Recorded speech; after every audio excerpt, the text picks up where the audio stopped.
Thank you. Thank you so much. It's always wonderful to be in Florida's friendliest hometown, which happens to be the center of the freest state in the United States.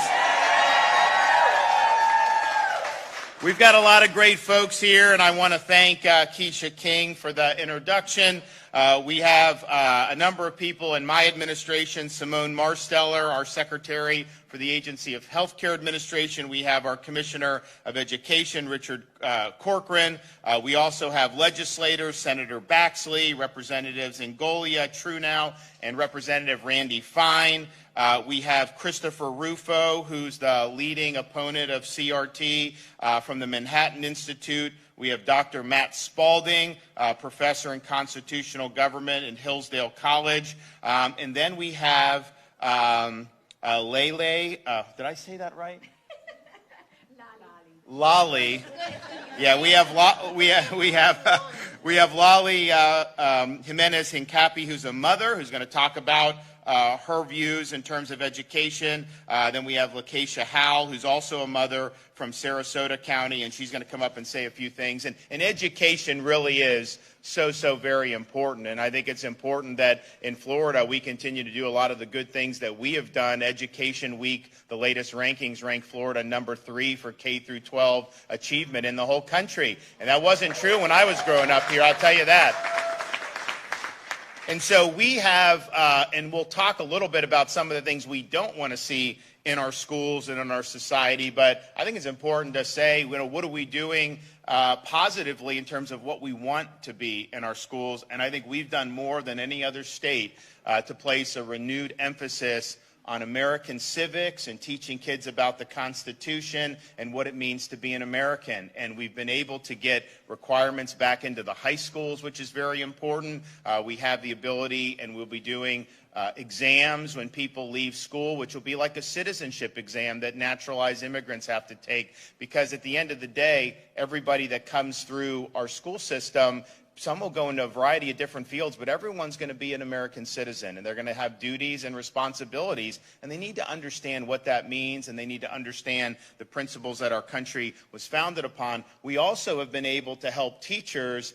We just launched, and it's going to come into effect next year, the civics, we call it like a civics training program, where if you go through it, really get deep knowledge and understanding on the fundamentals, you get a $3,000 bonus. And so that's something that we think is very positive. So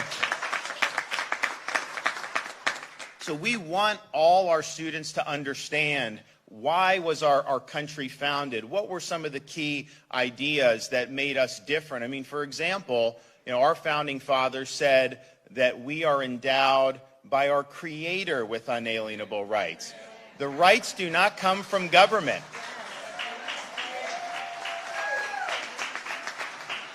So these are natural rights, and we create a constitutional system not to give us rights, but to protect the rights that we already have. And we have a constitutional system that's laid out, and not just having a judiciary, an executive, a legislature, but also having 50 state governments and federalism and all these different things that are designed to be able to maintain and preserve a free society. And we've seen those ideas tested over the years throughout our history, and you've had different people with different views about it. I mean, if you look at President Lincoln, when before he became president, running for the Senate, he was running against a guy named Stephen Douglas, and Douglas was basically saying that the founders wanted slavery, it was important to have, and all of a sudden Lincoln said, no, that wasn't what they wanted. They disfavored it. They wanted it to go away.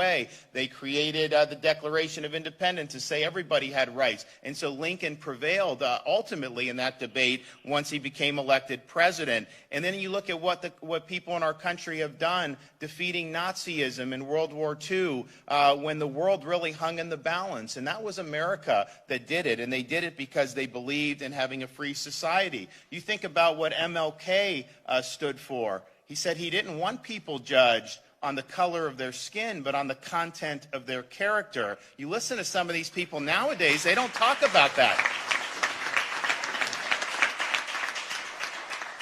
And then more recently, it was the United States that was able to win the Cold War and defeat Soviet communism. Now, I think that there's more of these people coming out of the woodwork than we ever thought nowadays, which is unfortunate. And there's a lot of problems with Marxism in our hemisphere, and we see what's going on with authoritarian countries like China. But nevertheless, people thought that we wouldn't be able to beat the Soviet Union, and we did it. And so these are really important things that people need to have a great understanding of. And I think what you see now with the rise of this woke ideology is an attempt to really delegitimize our history and to delegitimize our institutions. And I view the wokeness as a form of cultural Marxism. They want to tear...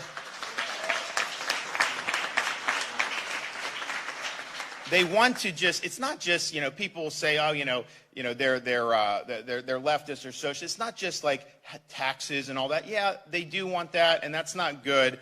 But they really want to tear at the fabric of our society and our culture and things that really we've taken for granted, like the ability of parents to direct the upbringing of their kids. So this is really, really significant. And when you see these things throughout the country, where they take down Thomas Jefferson's statue in New York City, where they take down Abraham Lincoln in Massachusetts, where they take George Washington's name off schools in California, that is an attempt to erase history. They want to delegitimize the founding of the country and the institutions, and they basically want to replace it with a very militant form of leftism that would absolutely destroy this country if that ever took hold. And so we have a responsibility to stand for the truth, to stand for what's right, and we're doing that, and we've put more resources and emphasis on teaching civics, on teaching people about American history. But we also have to protect people and protect our kids from some very pernicious ideologies that are trying to be forced upon them all across the country. So earlier this year, I directed the Florida Department of Education to prohibit critical race theory in our K through 12 schools.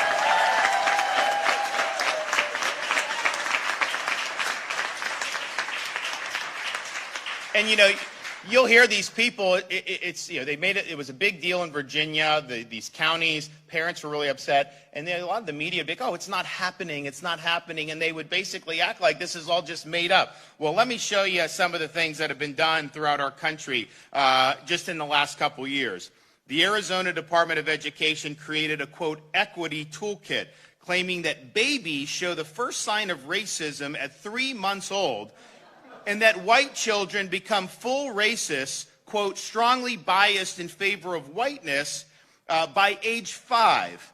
Santa Clara County Office of Education denounced the United States as a, quote, parasitic system based on, quote, the invasion of, quote, white male settlers, and encouraged teachers to cash in on kids' inherent empathy in order to recruit them into political activism.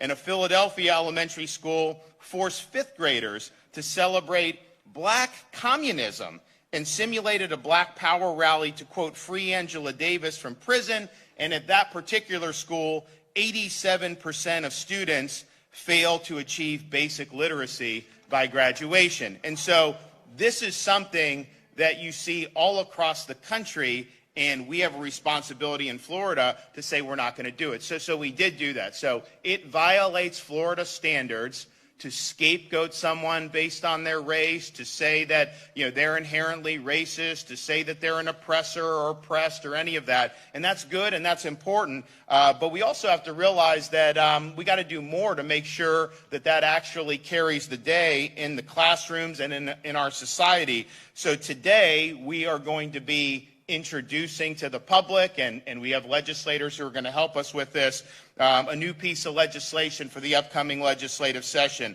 called Stop Wrongs Against Our Kids and Employees Act, the Stop Woke Act. And it's something that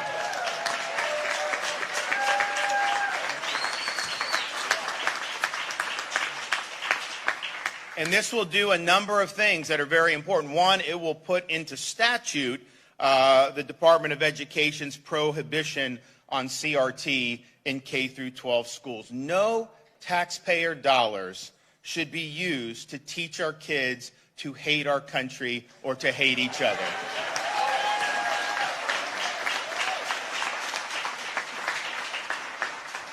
And that's important, and that's all well and good, but I think what we've seen recently is you can legislate things like Parents' Bill of Rights. You can have certain things, and sometimes the school districts don't always follow it. And so we are going to be including in this legislation giving parents a private right of action to be able to enforce the prohibition on CRT, and they get to recover attorney's fees when they prevail, which is very important.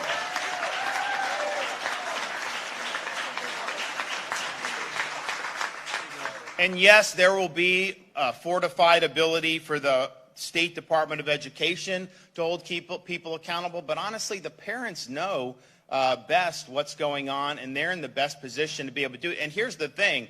A lot of times these people will fear lawsuits more than a fine from the State Department of Education, because when you do a lawsuit, you get discovery, and you're subject to that. And when they say they're not doing CRT, and then you have all this information showing that they are doing it, it really is an uncomfortable position for them. So I think that gives parents the ability to go in and ensure that our state standards are being followed, and I think it's something that needs to be done. We also need to understand that this has become a cottage industry, this CRT. There's people making huge amounts of money. They basically will get tens of thousands of dollars to go in and do a training, sometimes at schools, sometimes at businesses, you know, basically saying like, okay, pay me $50,000 so I can teach your employees how racist capitalism is, or something like that. And I'm just thinking to myself, well, you're certainly charging a king's ransom to do that. You don't complain about capitalism when you're lining your own pocket. It's just when other people are doing well. But the issue is you have these whole cottage industry of these consultants that will come and they'll go into a school district, or they'll go to a business, or they'll go to colleges and universities, and they bring a lot of this into those institutions, and they call it equity. Just understand, when you hear equity used, that is just an ability for people to smuggle in their ideology. Because we don't need to have these terms. We have society based on equality, where you're treated equally regardless of your upbringing, regardless of your race. You have the same rights and privileges as anybody else. Equity is used to put the thumb on the scale in favor of their ideology. And so that's where you get things like CRT and a whole host of other things. So our legislation will defund any money for K-12 or higher ed going to CRT consultants.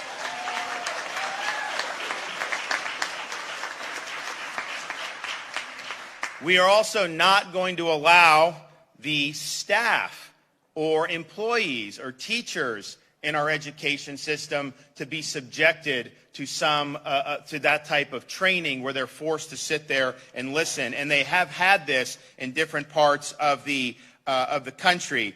The San Diego Public Schools did a training where they accused white teachers of being colonizers on stolen land and told them, quote, "You are racist," and, quote, "You are upholding racist ideas, structures, and policies." And they recommended that the teachers undergo, quote, "anti-racist therapy." So this is wrong when it's done to our kids, but it's also wrong to force employees to have to go through that. So you are not going to have that in any school in the state of Florida, which is good.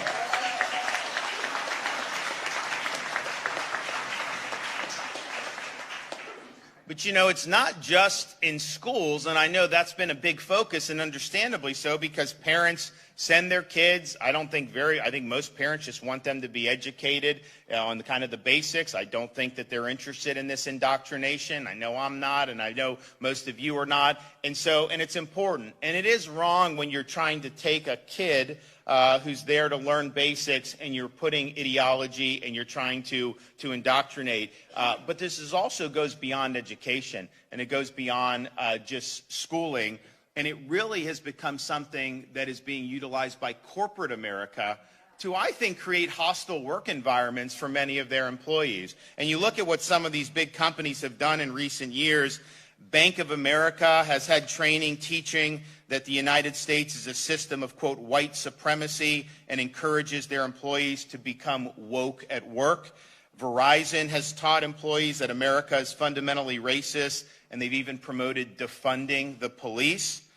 And a Google employee program claims that America is, quote, a system of white supremacy, and that all Americans are, quote, raised to be racist. And so that is some of the stuff that we're seeing. And, I think about it, if you're in a company and someone's telling, dirty jokes or doing this, that could be considered a hostile work environment. Well, how is it not a hostile work environment to be attacking people based on their race, or telling them that they're privileged or that they're part of oppressive systems, when all they're doing is showing up to work and trying to earn a living? So we believe that this corporate CRT, it's basically corporate sanctioned racism, and they're trying to shove it down these employees' throats. We believe that that violates the Florida civil rights laws, but if to the extent it doesn't, we're going to make sure that the law does include this into these laws, so that employees have an ability to protect themselves against this kind of, really, which is harassment.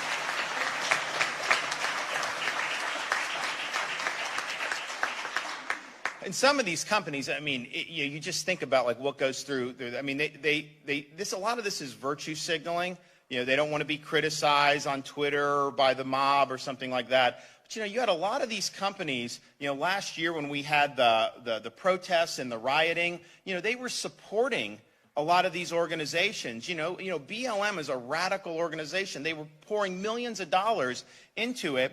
Now they're all concerned because that ideology has been put into place in places like San Francisco and these other places where they don't prosecute people stealing things out of the stores. So they want Congress now to come in and say, hey, stop the smash and grabs. Well, they're partially responsible for creating an environment by having these people elected to office. So we think the corporate CRT is just wrong. We do not want any workers in Florida to be subjected to this, and we're going to make sure that is the case. And so if you look at what we've done in Florida, we've basically just stood for opportunity for everybody. If you look what we've done in education, we've expanded opportunity to folks that have never had the opportunity we've had now. You look at the different folks here who are all united in not having either state-sanctioned or corporate-sanctioned racism in our state. But this is something that's significant, and they've tried to act like it's not happening. And you'll have media who will say that this doesn't happen, even though we have all these examples. And you should hear Rufo. He's got many, many more examples of this. So it is happening, and I think we have an ability to just draw a line in the sand and say that's not the type of society that we want here in the state of Florida. We want people treated equally. We don't want ideology. All right, folks, thank you so much for joining us here at Golden State Times. If you're new to the channel, we encourage you to subscribe by clicking that middle button. Also, check out our previous video by clicking the video on the right, or a video you might enjoy by clicking the video on the left. Also, don't forget to click the thumbs up button and share this video on social media. Peace.